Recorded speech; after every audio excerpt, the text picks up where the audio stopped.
Halo sahabat nonton, siapa nih yang penasaran dengan kelanjutan cerita di drama No Way Out The Roulette? Yuk kita mulai jalur cerita kelanjutan episode 5 dan 6 ya. Kita kembali ke 13 tahun yang lalu. Setelah Guho melakukan aksi bengisnya kepada Minjin, Guho pulang ke rumah. Saat itu, istri Guho menyadari perbuatan keji Guho. Dan keesokan harinya, istri Guho melaporkan Guho kepada polisi.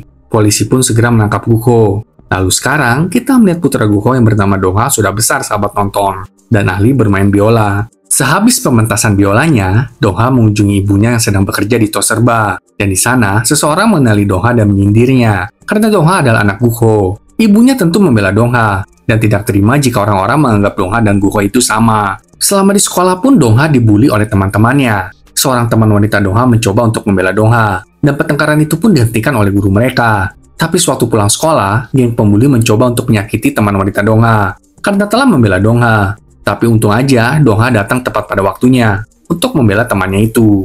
Sewaktu pulang ke rumah, seluruh pintu dan dinding dihiasi dengan head comment tentang Dongha.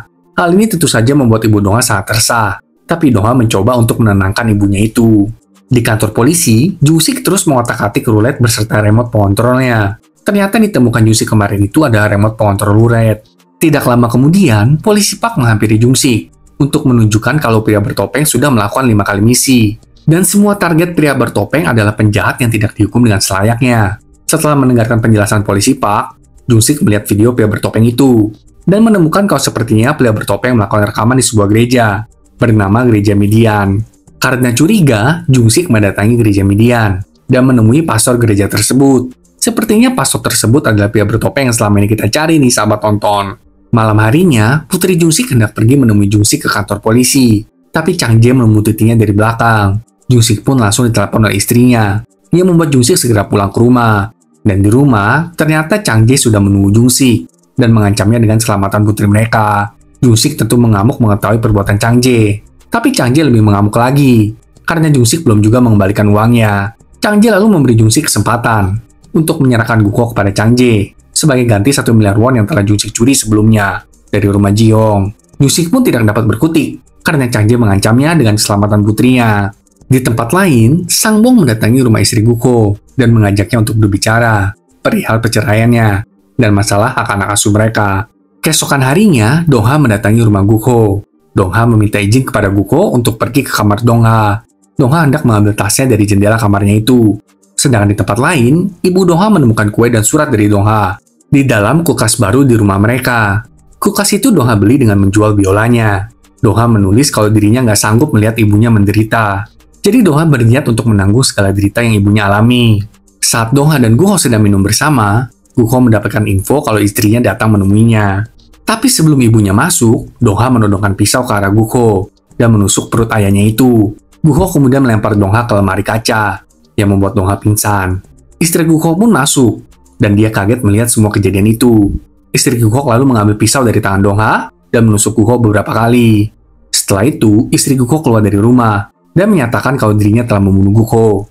Nah, apakah Guho beneran telah tewas? Kemudian kita melihat seorang pria dengan julukan Mr. Smile sedang melihat-lihat foto Guho. Ternyata An Myung-ja telah menyewa Mr. Smile untuk menangkap Guho hidup-hidup. Saat hendak melakukan aksinya, istri Guho sudah duluan mengambil alih, sehingga Mr. Smile tidak dapat berbuat apapun.